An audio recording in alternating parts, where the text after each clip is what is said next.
Halo teman-teman semuanya, selamat datang kembali ke alur cerita novel Against the Sky Supreme.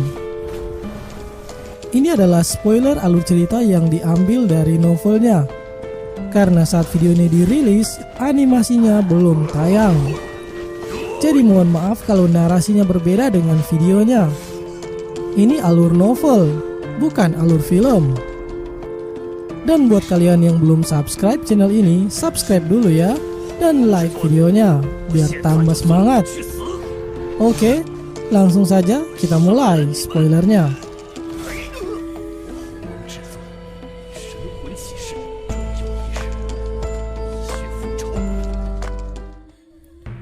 Di part sebelumnya, Xuanzong telah mengumumkan untuk segera melanjutkan babak perempat final. Dan inilah kelanjutannya. King Qiu yang melihat Tan Yun terluka meminta Tan Yun untuk tidak ikut melanjutkan kompetisi karena hidup lebih penting daripada peringkat naga. Tapi Tan Yun meyakinkannya bahwa dia tetap tidak akan menyerah dan akan berusaha tetap hidup. Saat ini 26 orang telah berdiri di atas panggung. Xuanzong meminta token identitas pada mereka. 13 orang yang termuda diberikan kesempatan untuk memilih lawannya dengan mengambil token identitas pihak lain. Xiang Shengtian mendapat lawan Hou Xian dari divisi yang sama. Dan karena Hou Xian masih lebih lemah, sehingga dia mengalah dengan menyerah sebelum bertarung. Hal ini menjadikan Xiang Shengtian yang pertama lolos ke babak selanjutnya. Sementara Lindong mendapat Junping yang pernah dikalahkannya dulu. Tapi sekarang kekuatan Junping telah meningkat. Pertarungan dahsyat di antara keduanya berlangsung alot. Teknik yang digunakan Lindong mirip dengan teknik Fan Jian yang pernah dibunuh oleh Lindong dulu. Tapi teknik ini jauh lebih kuat dari tingkatan yang dikuasai Fan Jian. Saat ini, Wu Hong sudah kembali siuman dan terkejut melihat pertarungan murid langsungnya Lindong sedang melawan Junping dari jiwa kuno. Di saat itulah, serangan Junping pada Lindong menghancurkan armor segel bintangnya yang kemudian hancur bersamaan dengan dirinya yang berubah menjadi potongan daging di atas panggung. Lindong telah pergi untuk selamanya. Wu Hong menjerit sakit hati melihat murid langsungnya itu mati di depan matanya. Sahabat satu divisinya Taisan juga menjerit sedih. Itu karena Taisan sudah menganggap Lindong sebagai adiknya sendiri. Saat Taisan ingin mengambil potongan tubuh Lindong, Junping mengira dia ingin menyerangnya, sehingga dia segera mengeluarkan kekuatannya. Taisan yang melihat itu juga segera meraung, kekuatannya melonjak. Bentrokan kekuatan terjadi. Tapi Junping terkejut, lengan kanannya menjadi lumpuh sementara akibat kekuatan Taisan. Tapi beberapa saat kemudian, si Changqing segera melerai pertikaian mereka. Karena sedari awal, maksud Taisan memang hanya untuk mengumpulkan mayat Lindong dan tidak bermaksud untuk menyerang Junping. Setelah kesalahpahaman itu, semuanya kembali tenang. Pada saat ini, Xinyi dari Jiwa Suci melawan Chang Hai. Pertarungan keduanya sangat sengit. Namun, setelah bertukar beberapa serangan, Xinyi berhasil memukul dan menghancurkan bahu kiri Chang Hai. Kecepatan Xinyi lebih cepat karena dia sudah menguasai teknik 9 bayangan kuno. Tan Yun yang melihat ini segera mengingatkan Meng Yi jika nanti dia bertemu Xinyi, maka dia harus berhati-hati dengan teknik ini. Setelah itu Chen Long melawan Huang Fu Tingfeng. Tapi Chen Long segera menyerah karena perbedaan kekuatannya dengan Tingfeng. Hal ini memang akan sangat disayangkan jika murid-murid jenius seperti mereka ada yang mati hanya karena tidak bisa mengukur kemampuannya sendiri. Untuk itu, para kepala divisi mereka akan mengerti jika para murid jenius ini menyerah kalah sebelum bertanding, hanya karena mereka mendapatkan lawan yang menurut mereka sangatlah kuat. Setelah itu giliran divisi Pil untuk duel, dan Mengyi yang maju duluan.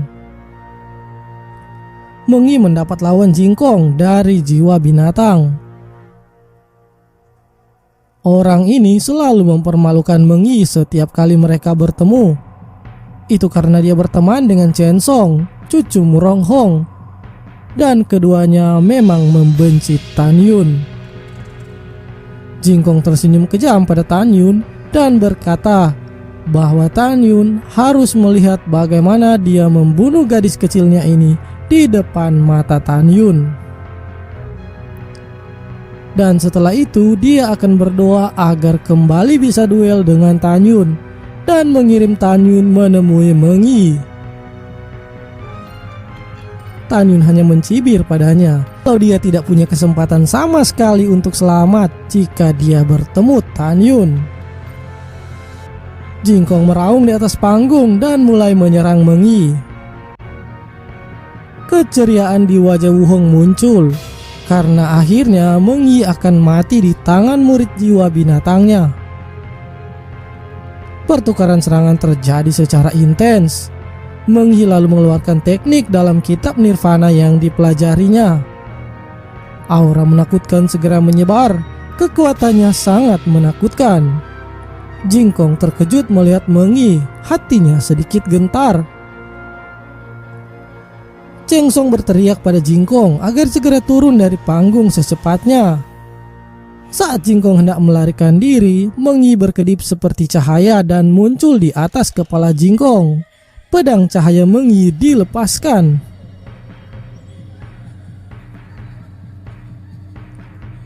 Dalam kondisi terpojok, Jingkong mengeluarkan semua kekuatannya dan menebas dengan pedangnya ke arah Mengyi untuk memblokir serangan Mengyi. Hal ini untuk memberikannya waktu agar dia bisa melarikan diri dari panggung. Namun serangan Jingkong terlalu lemah sehingga tidak berpengaruh pada cahaya pedang Mengyi.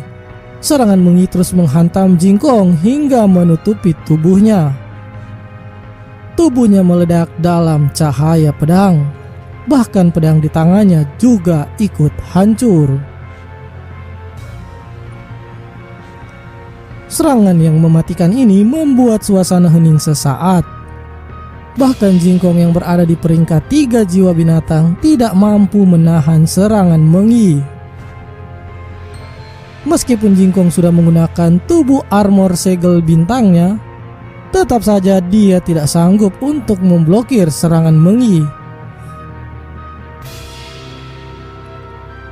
Semuanya bingung dengan teknik apa yang dilatih Mengyi sehingga begitu menakutkan.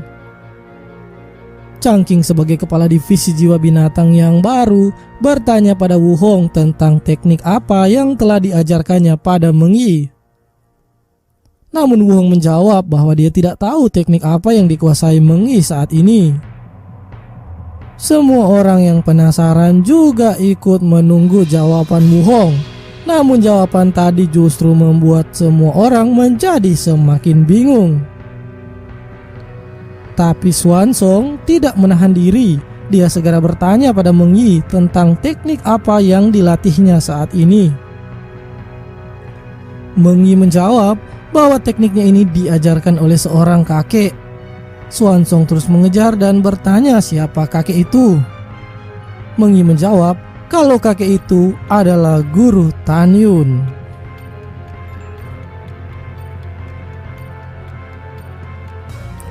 Hal ini karena Tan Yun sudah mengarahkan Mengyi, Xiao dan Xian untuk menjawab seperti itu jika ditanya tentang asal dari ilmu yang dipelajari mereka. Di dalam hati, Xuanzong menunggu kompetisi ini berakhir dan dia akan meminta lewat Tan Yun kepada gurunya itu untuk memberikan teknik yang cocok untuk putrinya. Pada saat ini, banyak orang tidak tahu siapa guru Tan Yun. Hanya 8 kepala divisi dan para murid yang berpartisipasi dalam kompetisi 3 sekte kuno waktu itu yang tahu tentang keberadaan guru Tan Yun ini. Setelah itu pertarungan dilanjutkan. Divisi 5 jiwa mengutus Xian untuk maju. Tapi Xian malah mendapat lawan Jin Yue yang merupakan murid langsung dari kepala divisi 5 jiwa. Sedangkan Xian adalah murid pribadinya. Tidak hanya dari divisi yang sama, tapi juga memiliki guru yang sama. Xian dengan polosnya segera menyuruh Jin Yue, kakak seniornya ini, untuk menyerah. Kepala divisi 5 jiwa mengarahkan bahwa Xian lah yang harus menyerah karena Xian bukanlah lawan untuk Jin Yue. Karena teknik yang diajarkan pada mereka berdua sama, tapi dari 12 tingkatan, Xian baru menguasai tingkat ke-10, sementara Jin Yue sudah sampai di tingkat ke-12. Mendengar itu, wajah Xian cemberut. Dengan centilnya dia malah menantang untuk mencobanya. Kepala divisi 5 jiwa mulai frustasi dengan tingkah Xian yang berulah di kompetisi 9 divisi ini. Xian balik bertanya pada Jin Yue, seberapa besar peluang kemenangan Jin Yue di babak selanjutnya jika Xian yang mengalah. Jin Yue lalu menjawab bahwa hanya 10% peluangnya untuk menang dan masuk ke babak 8 besar. Xian dengan lembut menyuruhnya turun karena dia sendiri tidak percaya diri untuk menang. Jadi daripada mati lebih baik mundur. Guru mereka mulai frustasi melihat tingkah Xian ini. Tapi Xian hanya menjulurkan lidahnya dengan nakal. Dan Xian pun lolos ke babak selanjutnya berkat kemampuan tengilnya ini. Oke guys, segitu dulu ceritanya. Semua murid-murid terkuat mulai menonjolkan diri. Siapakah yang akan menjadi lawan kuat bagi Tan Yun? Kita lanjutkan di part selanjutnya ya. Terima kasih sudah meluangkan waktu untuk terus mengikuti channel ini. Jangan lupa subscribe dan like videonya. Bye.